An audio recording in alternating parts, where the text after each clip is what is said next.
सबसे पहले आप मुझे किस श्रेणी में रखते हैं उससे मेरा जवाब शुरू होगा, कि क्या मैं बुद्धिजीवी हूँ, पॉलिटिकल आदमी हूँ या क्या हूँ, इससे शुरू होगा। शालिनी ने थोड़ा-सा पहले बता दिया। अगर आप मुझे ये समझते हैं कि मैं उस कैटेगरी में हूँ, तो उसका जवाब पहले ये कि इस समाज से हम नहीं कनेक्ट कर पा रहे हैं, तो समाज हमसे कनेक्ट करना चाहता है क्या? समाज ने हमें क्या दिया? आप मेरी हर वीकेंड पे अगर ट्रैवलिंग होती है, छुट्टी मेरा एक भी नहीं होता है, तो समाज क्या घर बुला के खाना खिलाता है क्या मुझे? समाज अगर एक कहीं जाने का टिकट भेज देता है, तो एयरपोर्ट जाने-आने का खर्चा देता है? आप तो मेरे यहाँ रहे हैं, देखे हैं, यहाँ पे 10 आदमी का रोज़ एवरेज खाना बनता है। समाज देता है क्या? इस समाज को फ्री में सब कुछ चाहिए, फ्री में। गला फाड़-फाड़ के, पढ़-पढ़ के, बोल रहे हैं, समझाने की कोशिश कर रहे हैं कि दुनिया की सारी क्रांतियाँ मिडल क्लास ने की है, बुर्जुआज़ी ने की है, बुर्जुआ ने की है, जिसको दाल-रोटी का इंतज़ाम करके आया है। तो मैं 26 साल नौकरी कर लिया, मैंने मकान खरीदा है क्या? मेरी ज़मीन है क्या? मेरी प्रॉपर्टी है क्या? तो पैसा मैंने क्या किया? जुआ खेलने में खत्म किया या ट्रैवलिंग, सामाजिक आंदोलन, इन तमाम चीज़ों में खर्च किया। अब कितना समाज क्या चाहता है? भाई इसी अम्बेडकरनामा जिसकी चर्चा आपने की है शुरू में, 3 बच्चों को स्पॉन्सर किया ना पैसा, पढ़ाया ना विदेश में, सुनीता देवी को ही पैसे फंड करवाए ना, अपने हमें समाज ने क्या दिया? 26 साल की नौकरी हो गई, उससे 8-10 साल पहले से लड़ाई लड़ रहा हूँ, 40 साल का मेरा संघर्ष है। बाबा साहब चवन्नी-अठन्नी इकट्ठा करके मूक नायक और तमाम भूषण प्रिंटिंग प्रेस, बहिष्कृत भारत, जनता सब चलाते थे। इमारत के लिए उन्होंने पैसा इकट्ठा किया था इमारत बनवाने के लिए। तो लोगों ने क्या दिया ये भी तो सोचना है ना। इसको फ्री का जो है ना चाहिए पूरा ज्ञान और तमाम जो है फ्री का सब कुछ चाहिए। एक्चुअली जिस ओर हम मैं इशारा कर रहे हैं मैं डॉक्टर साहब, मैं केवल हल्का इतना जोड़ना चाहता हूँ, क्या हमें ये भी तो सोचना पड़ेगा कि जो जनता हमारी है, हमारा हमारा वर्ग है, वो इस हैसियत में है कि एक हम लोग जो ठीक-ठाक वेतन वाले हैं, उनको सहायता कर सकता है। सर स्नेही क्योंकि जी मैं जब हमारा ये हाल है, नहीं मतलब जब हमारा ये हाल है, मैं जवाब देता हूँ। आप ये जानिए उस समाज में दारू कितनी चलती, कितने लोग पीते हैं मालूम है आपको? दारू 90% लोग दारू पीते हैं। उसी समाज एक जवाब आप बताइएगा प्लीज। उसी समाज ने चंदा दे के बसपा खड़ा किया, बामसेफ खड़ा किया। मैं यही कहने जा रहा जी, बसपा और बामसेफ। पैसा कहाँ से आया था? क्या उस समाज ने वो पैसा 10 स्कॉलर खड़ा करने के लिए ऑक्सफोर्ड, कैम्ब्रिज, कोलंबिया भेजने के लिए पैसा दिया? उसी समाज के पैसे के बल पे ना बामसेफ और बसपा खड़ी हुई या रामविलास जी खड़े हुए? कहाँ से खड़े? उसमें भी हमारे रिटायर लोग थे, उसमें भी हमारे रिटायर लोग थे या सेवा में लोग थे। सुना जाए मैंने जिनके पास पैसा था वही तो देगा। सर हमारा समाज जो है ना बहुत पागल हो चुका है। उसको लगता है एमएलए एमपी मिनिस्टर बनने से जो है ना राज सत्ता आने से सब कुछ बदल जाता है। नो, हाँ ये बात तो है, ये तो है। राज सत्ता आने से नहीं बदलता है। संस्थान चलाने के लिए हजारों लोग चाहिए होते हैं, economist, professional, CA. Vice chancellor बनाना होगा, आप प्रोफेसर नहीं होंगे तो आपको वाइस चांसलर बना देगा क्या कोई? नहीं बनाएगा, नहीं तो क्या कांशी राम जी ने या दलित पैंथर ने, ये पूरा जनरेशन समाज ऐसे इंटेलेक्चुअल थिंक टैंक है ना, economist, historian, political scientist, journalist, तब कुछ हुआ इस समाज में? कोई खाली नेता बनना है, खाली हम खाली सत्ता ले लेंगे तो सत्ता लेके कुछ नहीं कर सकते हैं। मैं कह रहा हूँ प्रधानमंत्री भी बना दे, किसी दलित को प्रधानमंत्री बना दे, वो भी कुछ नहीं कर सकता है, क्योंकि उसको सत्ता को चलाने के लिए जितने एक्सपर्ट्स लोग चाहिए वो एक्सपर्ट लोग आपने क्रिएट नहीं किए। ये बात तो ये समस्या है। बिल्कुल। तो सर संजीव जी, एक बात मैं जोड़ना चाहूंगी स्नेही जी की बात पर। गरीब जनता की बातें करते हैं, वही गरीब जनता जो है माता रानी के चंदे के लिए भी पैसे देती है, राम मंदिर के लिए भी पैसे देती है। ये सिर्फ नीयत की बात है। जाति के विनाश में डॉक्टर अंबेडकर ने भी इस बात को कहा है कि जिसके पास कुछ नहीं भी है, छोटा सा एक जेवर भी है, तो भगवान के नाम पर उसको अर्पित कर देता है, अपने पास वो भी नहीं रखता। हालांकि साधु 105 को पैसा देंगे। भी किसी अच्छा, को देने से इनको गुरेज है, लेकिन भगवान के नाम पे सब कुछ दे देते हैं। अभी जितना मिडिल क्लास है ना स्नेही साहब, मैं लखनऊ आता हूँ, उनको कहता हूँ कि आपको विधानसभा का लोकसभा का टिकट दिलवाते हैं, वो 5 करोड़ रुपया लेके चल जाएगा नेता के पास, पता है ना। सही बात नहीं है, परेशानी है। नियत की बात है कि आप किस नियत में हैं। अगर आप एक वही चंदा जो है एक कलेक्ट करके किसी बच्चे को आप पढ़ा भी सकते हैं, लेकिन नियत नहीं है वैसी। संजीव भाई, रतन भाई ने जो बात कही बहुत अंडरलाइन करने वाली बात है कि आप अगर प्रधानमंत्री भी बन जाते हो तो सरकार चलाएगा।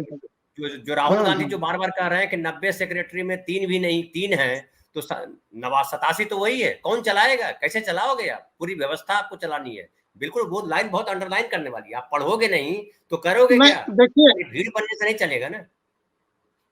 चलेगा तो हाँ आ रहे आगे। खैर एक कोट चला सकते हैं। राज प्रभाकर ने टिप्पणी की है, बड़ी अच्छी टिप्पणी। जिंदा लोगों को ख्वाबो धन चाहिए, जो मुर्दा है उनको बस कफन चाहिए।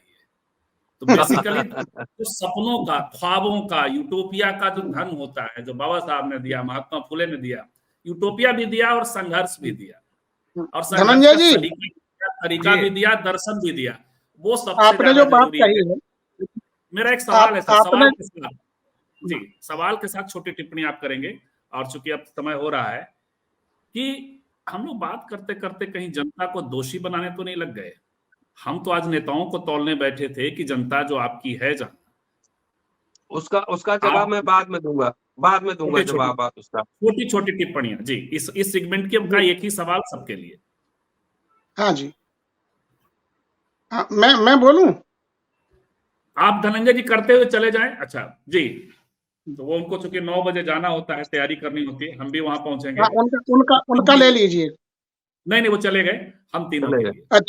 अच्छा, मैं ये कह रहा हूं कि धनंजय जी जो ये कह रहे थे कि सरकार कैसे चलाओगे, लेकिन देखिए, मैं किसी की तारीफ नहीं कर रहा हूं, लेकिन उत्तर प्रदेश में आखिरकार बीएसपी ने सरकार चलाई ही, और मजबूती के साथ चलाई, दमदारी के साथ चलाई। ये कोई समस्या नहीं आई है, क्योंकि जब आप सत्ता में होते हैं तो सवर्ण भी आपके साथ आ जाता है, और जैसा चाहा वैसी सरकार चलाई है। हाँ, ये बात जरूर है कि यदि आप अपने पार्टी खड़ा करके ऐसा कुछ कर पाते हैं तब निश्चय ही करिश्मा होगा। हाँ, लेकिन यह है कि माना कि जैसे खड़गे जी हैं, प्रधानमंत्री भी बन जाते हैं, तो रिमोट कंट्रोल किसके हाथ में होगा? ये परेशानी आएगी।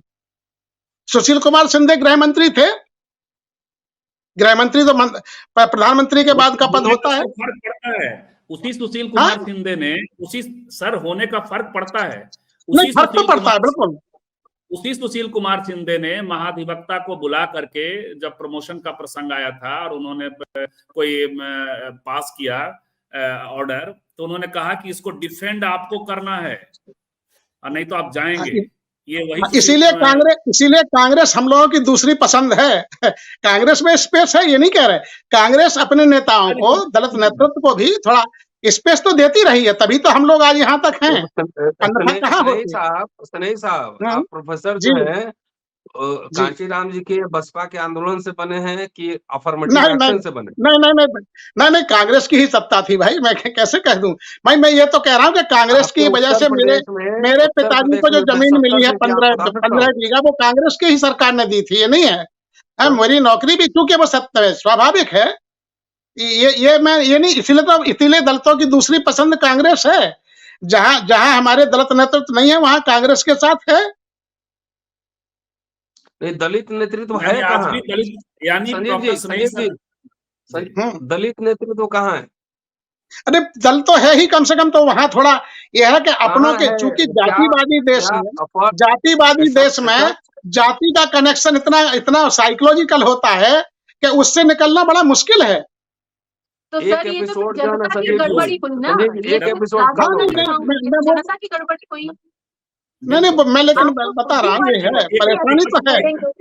एक करके जी सर। हाँ, अभी मेरी बात देखिए ये आप जो हाँ, रतनलाल जी जो कह रहे हैं इसमें कोई दो राय नहीं है, लेकिन देखिए मैं बताऊं आपको कि कांग्रेस की सरकार थी, ये सही बात है, कांग्रेस की सरकार में हम लेक्चरर बने, लेकिन कांग्रेस की सरकार ही थी कि जब हम जाकर के प्रोफेसर हुए, वरिष्ठ प्रोफेसर हुए।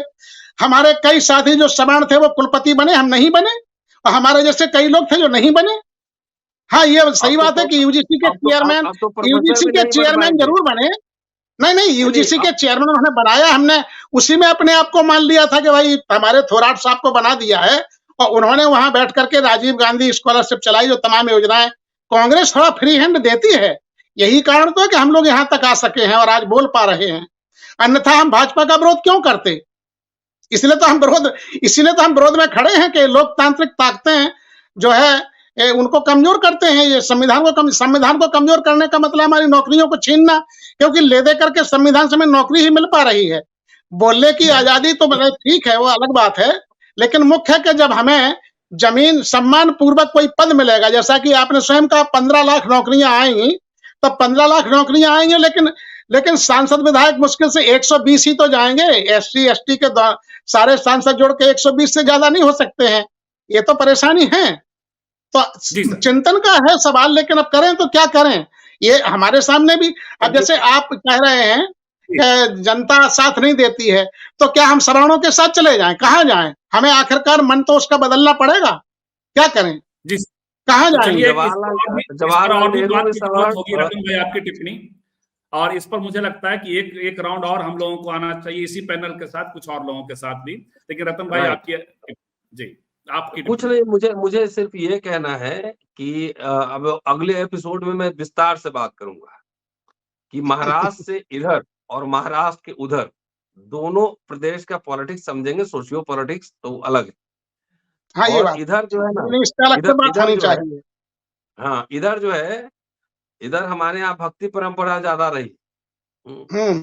तो एक एपिसोड आप जरूर कर लीजिए कि दलितों का शत्रु नंबर 1 कौन। और मैं ये समझता हूँ, मेरी फर्म बिलीव है, बाबा साहब बहुत पहले समझ चुके थे कि हम सरकार नहीं बना पाएंगे, इसलिए उन्होंने समझौते किए थे कि हम अपने समाज के लिए कुछ सुरक्षा कर लें। बहुजन समाज बनी थी जाति जोड़ के, और उसमें कोई, देखिए सरकार 9वीं का बच्चा भी बता देगा कि सरकार बन जाएगी तो बहुत सारी परिस्थितियां बदल जाती है, लेकिन सरकार बना लेना और व्यवस्था चलाए रखना, मैं व्यवस्था की बात कर रहा हूँ, उसके लिए बहुत सारे इंटेलेक्चुअल्स, बहुत सारे थिंक टैंक, बहुत सारे तरह तरह के लोगों की जरूरत होती है। मैं समझता हूँ कि दलित समाज ने इस पे कोई ध्यान ही नहीं दिया। एक आदमी के वाइस चांसलर बनने से मुझे कोई फर्क नहीं पड़ता, एक आदमी का प्राइम मिनिस्टर बनने से मुझे कोई फर्क नहीं पड़ता। व्यवस्था चलाने के लिए आपको पूरा पारा फर्नलिया चाहिए होता है। आपको सीए है, कोई दलित सीए का नाम मुझे बता दे, कोई एसटी सीए का नाम बता दे, मैं तो ढूंढ रहा हूँ, एक आध कहीं मिलते हैं। तो सीए आपके पास नहीं है। बाबा साहब तो कोलंबिया में पढ़ के आए थे, क्या दलित समाज ने अब तक इतना अरबों खरबों चंदा दिया? कोई ऑक्सफोर्ड में पढ़ा के मंगवाया? 100 बच्चे पढ़ाते, 90 नालायक निकल जाते, 10 बच्चे भी ढंग के आते तो वही इंडियन एक्सप्रेस में आर्टिकल लिखते, वही हार्वर्ड में पढ़ाते, वहां से एजेंडा सेट करते। यहाँ कह रहा है मुझे खाली नेता बना दो जी, टिकट दे दो, हम एमपी बन जाएंगे। एमएलए, मैं दिल्ली में रहता हूँ, मंत्रियों की, एमएलए एमपी की औकात जानता हूँ, उससे ज्यादा तो एजेंडा सेटिंग हम लोग कर रहे हैं ना। बिल्कुल रतन भाई, मेरी तो इच्छा ये है कि इस पर लंबी बात हो और भी बात हो, कई एपिसोड में बातचीत हो, क्योंकि ये बहुत ही गंभीर मसला है, दिखाई पड़ रहा है 2024 दलित समाज को अपने जात का नेता चाहिए, या अपने बच्चों के लिए अंग्रेजी स्कूल चाहिए, सरकारी नौकरी चाहिए, उसको सुरक्षा चाहिए, डिग्निटी चाहिए। इतना कुटा हुआ कम्युनिटी है, खासतौर से महाराष्ट्र से इधर गुलामी रहा है, उसको लगता है कि आरएसएस बीजेपी उसका भला कर रही है, तो अच्छा है, वोट दे उसको, उसका खूब उसको लात से कूटो, बलात्कार हो, मर्डर हो, कोई नेता नहीं जाए, भिखारी की तरह रहो, तुम्हारी नौकरी खत्म हो जाए। और जहां पे सीधा मैनेज नहीं हो रहा वहां पे एक बार बताइए, स्नेही साहब है यहाँ पे बैठे, क्या उत्तर प्रदेश में बीएसपी 25 सीट जीत रही? नहीं जीत रही है, तो वहां का जाटव समाज अपना वोट क्यों खत्म कर रहा है? मतलब हम लोग क्यों भाई ऐसा सोचें? अगर जो उनको वोट, मैं सीधा बोल रहा हूँ, 25 सीट जीत रही है, 10 सीट जीत रही है, तो मैं समझ लूं उनके जितने अपर कास्ट का टिकट उन्होंने दिया है, टिकट तो जरूर दिया है, लेकिन अपर कास्ट वोट देगा बीजेपी को। अब 5-7-10% हमारे जाटा भाई भी वोट दे देंगे इमोशन में। तो अपने हाथ में कुल्हाड़ी लेके अपना पांव काट रहे हैं जी। अगले एपिसोड में विस्तार से चर्चा करूंगा। बिल्कुल जी। लेकिन कोई दलित बुद्धिजीवी भी तो पार्टी खड़ी नहीं कर पा रहा है, क्या करें? हम किसी दलित, हमारी जो पार्टियां उनके साथ हम जुड़ना नहीं चाहते हैं, फिर हम कोई राजनीतिक संगठन खड़ा करें। बाबा साहब ने किया था भाई, बाबा साहब ने पार्टी बनाई थी। मेरी बात नहीं, वो खैर बहस का मुद्दा है, बहस का मुद्दा है। सवाल इसका नहीं है कि बीएसपी 25 सीट ला रही, लेकिन 25 सीट का 50 सीट का 80 का खेल जरूर बिगाड़ रही है, ये मान लीजिए। तो बिगाड़ लीजिए ना, तो अच्छा है ना, खूब बिगाड़िए। नहीं, मैं अच्छे बुरे का सवाल नहीं है, अच्छे बुरे। अब देखिए, अब प्रकाश अम्बेडकर जी क्या करेंगे, वहां होना है। महाराष्ट्र में भी इतना सांस्कृतिक आंदोलन हो करके वहां भी यही होना है। प्रकाश अम्बेडकर की पार्टी खेल ही बिगाड़ेगी, खेल ही बिगाड़ेगी। मैं कह रहा हूँ कि दलित लोगों को जो नेता चाहिए, उनको अधिकार नहीं चाहिए, फ्री में मिला था, फूट पीट के बराबर कर दो। नहीं सर, रतन सर नहीं सर, और शालिनी जी और हमारे साथ धनंजय जी जुड़े रहे। और फ्री का मिला था ना आरक्षण, फ्री का मिला था, कूट पीट के बराबर कर दो। और बुद्धिजीवी पार्टी खड़ा करेगा कि बुद्धिजीवी एजेंडा सेट करेगा, बुद्धिजीवी का काम एजेंडा सेट करना होता है। नहीं, लेकिन एजेंडा आपका कोई नहीं मान रहा, तब क्या करोगे? एजेंडा कोई आपका मानने को तैयार नहीं है, तब क्या करोगे? रोस्टर का आंदोलन नेता नहीं चला था, बुद्धिजीवी नहीं, ये तो बात है। समय की सीमा और नहीं आप रुके थोड़ा सा। समय की सीमा के साथ साथ ये प्रसंग है, आप लोगों से वादा लेते हैं कि आप लोग जल्दी ही और भी बात करेंगे इस विषय पे, बहुत गंभीर विषय है। बिल्कुल गंभीर तो है। जनता के ऊपर दमन और शोषण की स्थिति, संविधान पे खतरा, जो कोर एजेंडा है अम्बेडकरवादियों का, और नेता कहीं और, ये बहुत बड़ा प्रसंग। लेकिन जो दर्शक सुन रहे हैं, आगे भी सुनेंगे, वो ये समझें, ये जो आपस में भिड़ते हुए दो बुद्धिजीवी हैं, वो ऑर्गेनिक आवाज है। रतन भाई जब अपने ऑर्गेनिक आवाज है, और रतन भाई जब बात करते हैं अपनी जनता के बीच में, कह रहे हैं वो पिटे कुटे, तो इसका अर्थ है आक्रोश। ये आक्रोश डॉक्टर बाबा साहब अम्बेडकर का राज्यसभा में पनपा था, जब उन्होंने कहा था कि संविधान को फाड़ दो, जला दो।